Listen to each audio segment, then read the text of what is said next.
Good afternoon, everyone. Welcome back to Protect Your Farm Business, where we talk about agribusiness related things. Today, we'll kind of be veering off the path into more human resources type information that I think is fun to learn about.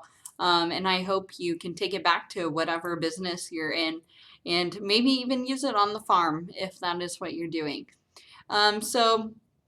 Again, my name's Ashley Westerhold. I work for the University of Idaho Extension, and I am an ag economist. And so what I wanted to talk about today was generational differences in the workplace.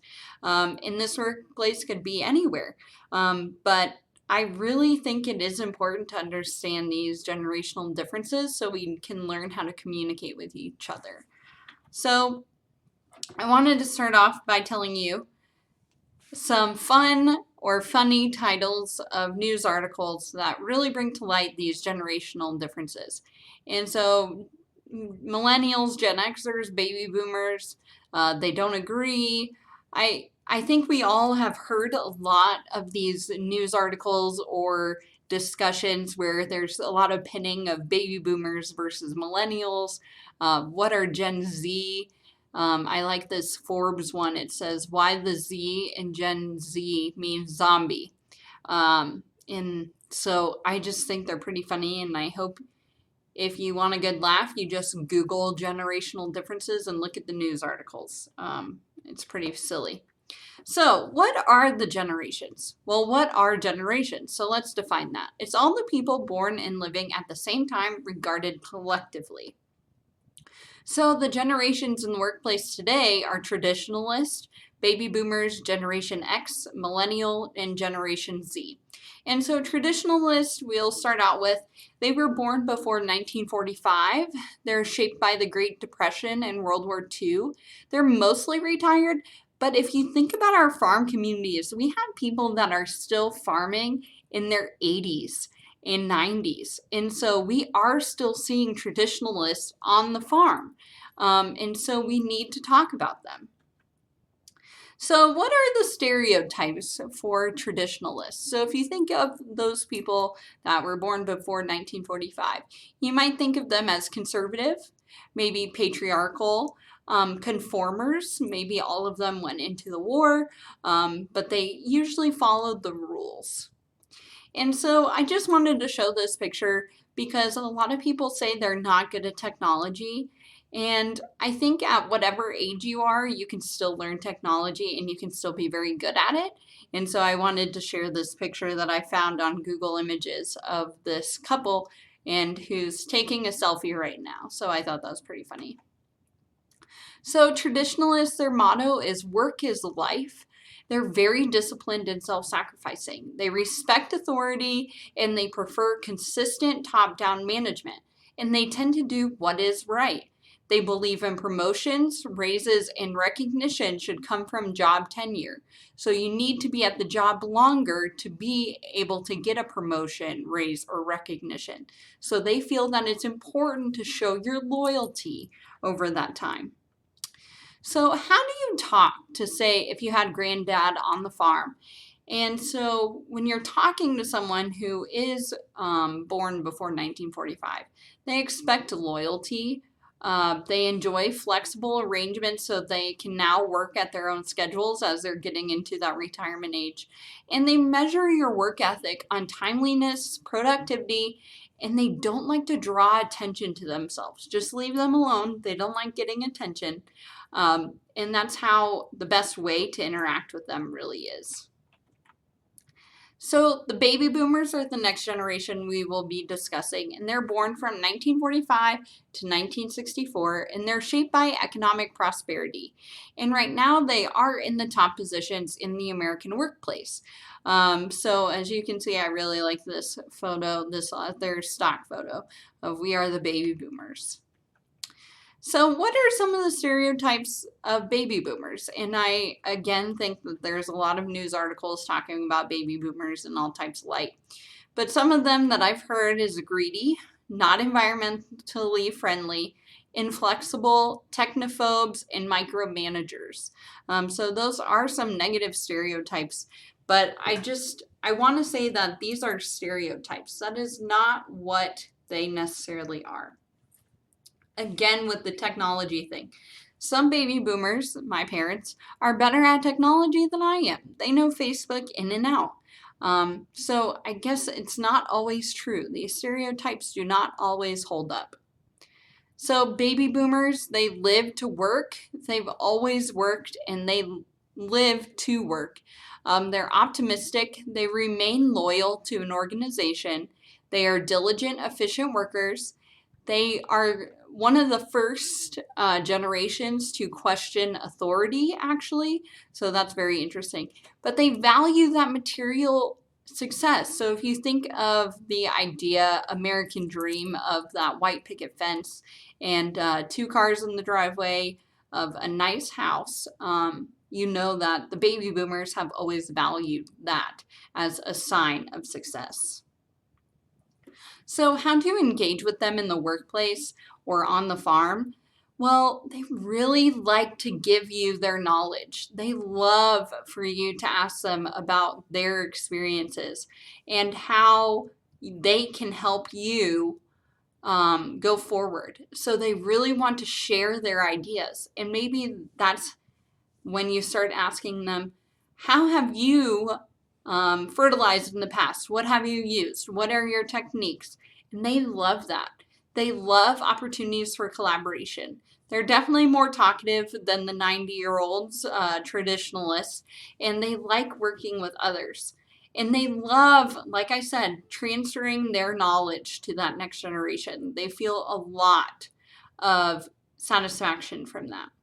And they leverage and value individual capabilities. So baby boomers, as they are very collaborative, they recognize those capabilities in people and know what those strengths are. So that's a really good trait of baby boomers. So Generation X is born from 1965 to 1980. They are also referred to the latchkey kids. They come from the first big wave of divorced parents and working moms.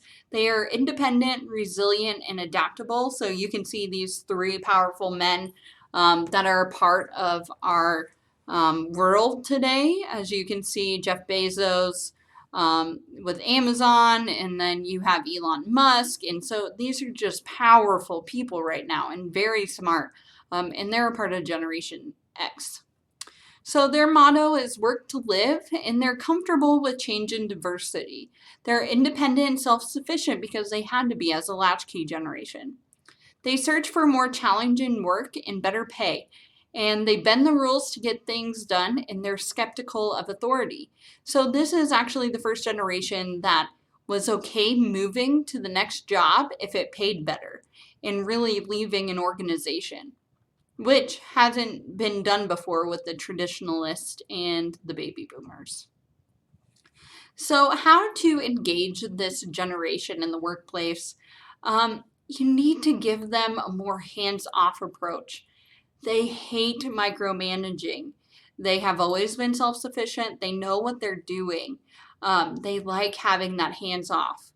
And they love having growth opportunities. So how can you change the operation to let them grow into something?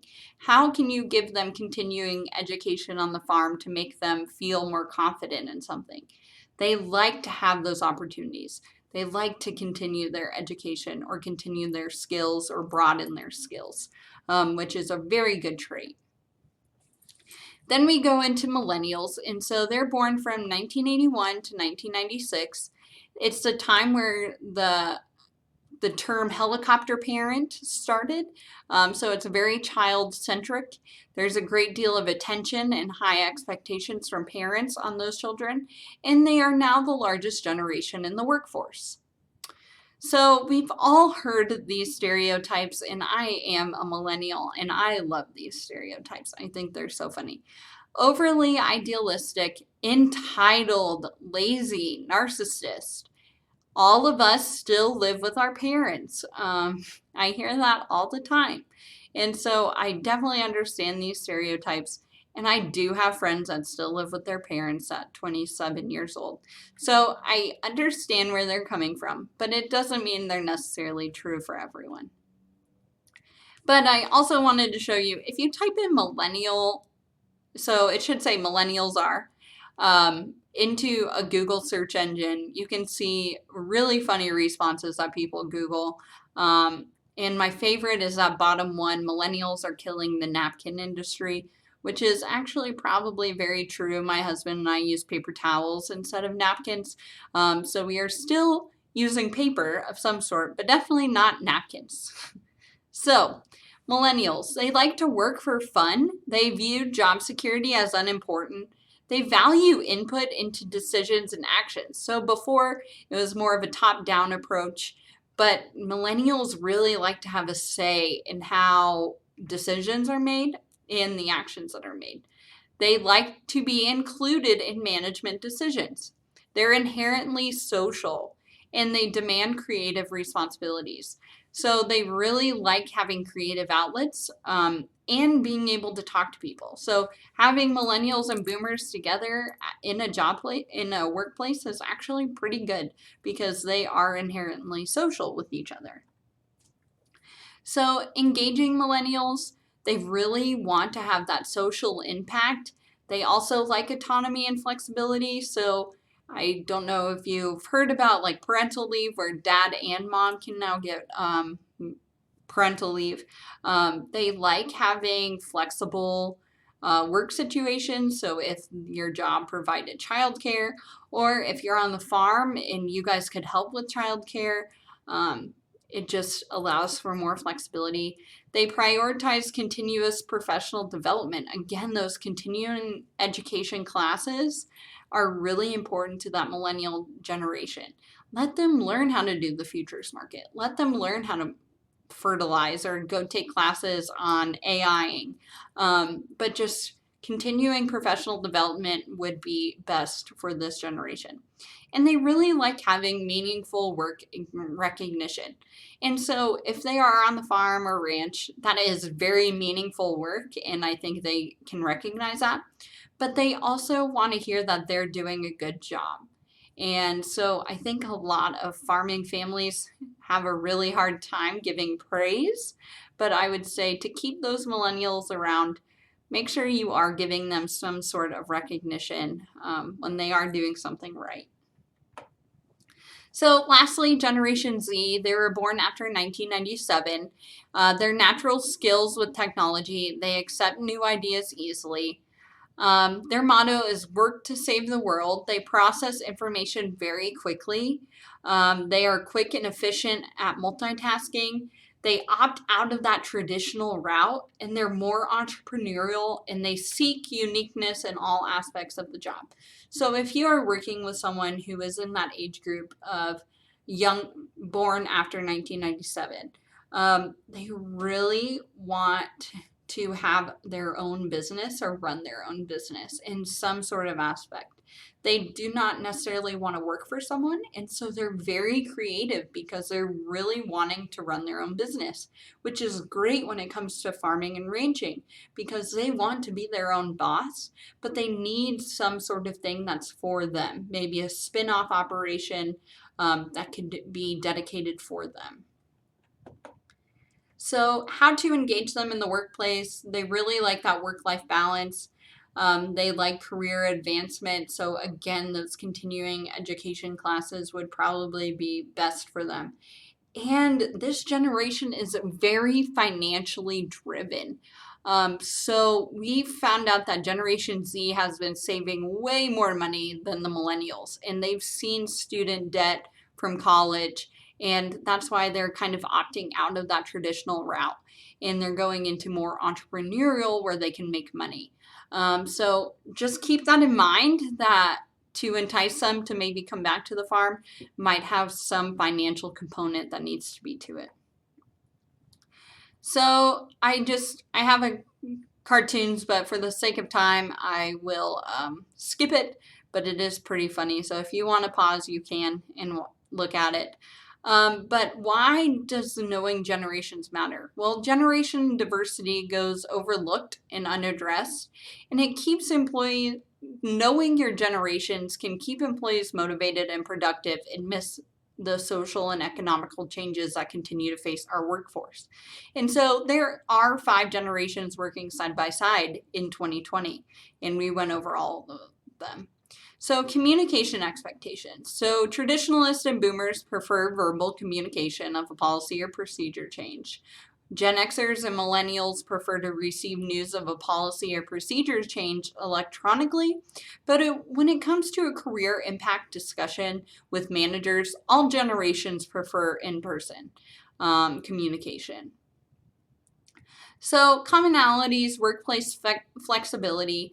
Everyone craves meaningful work and want to feel they're contributing to their organization or the mission.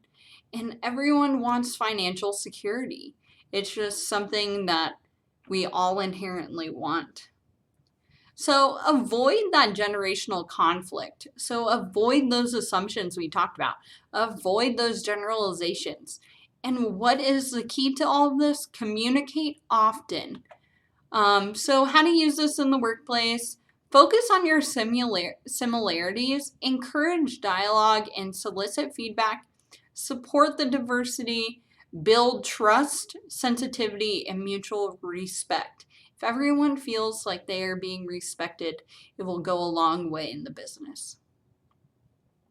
Also, I wanted to say, recognize the stage of life differences and differences in actual personalities over it being a generational difference.